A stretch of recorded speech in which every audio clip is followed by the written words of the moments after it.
Paano maging PIDEA agent? Bago yan, intro muna.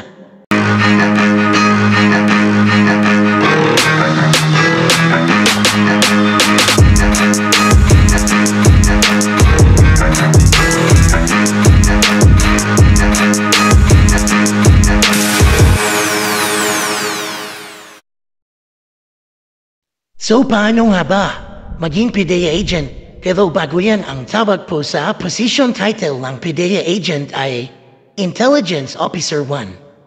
So magkano ang sahod ng isang Intelligence Officer 1? Ang sahod po ng isang Intelligence Officer 1 ay 27,000 kada buwan. Siyempre, government employee siya, no? May mga bonuses yan, guys. Tapos may mid-year bonus and year-end bonus. So punta na tayo sa minimum qualification ng Intelligence Officer 1. So ang unang qualification sa pag-apply sa pagiging Intelligence Officer 1, kailangan may bachelor's degree ka. Tapos ang pangalawa, guys, dapat civil service passive ka, guys, professional, or ano pa, guys, PRC board passive. Sa edad or age naman tayo, guys, kailangan 21 years old ka na. Tapos yung age limit dito, guys, 35 years old. So, hindi ka tulad sa PNP, BGMP, and BFP, no? Na 30 years old na age limit dun. Dito, guys, sa PIDEA, 35 years old. Sa height naman, guys, same lang sa PNP, no? Sa lalaki, 5'2", sa babae, 5'. So, pag under height ka, no? Need mo kumuha ng height waiver. So baka meron mga nagtatanong dyan, ipweran bang training ang mga PIDEA agent? Meron po.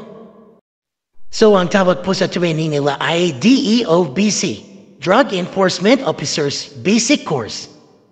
So guys, sana makatulong tong mga information na naibigay ko. So ang gagawin niyo na lang, if interested kayo sumali sa PIDEA, maghintayin na lang po ng quota.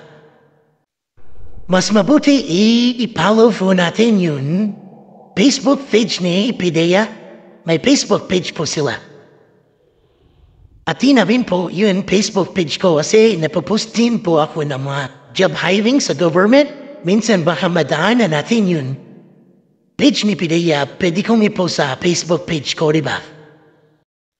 Pero inuulit ko, no, yun Facebook page ko ay hindi po connected sa PIDEA. Yung Facebook page ko po ay para lamang pag-spread ng mga job hiring sa government para makatulong sa mga naghahanap ng trabaho sa government, no? So yun lang, guys. Huwag niyo kalimutan i-subscribe yung YouTube channel ko. Pati itong video na ito, paki-like and share. Yun lang, salamat.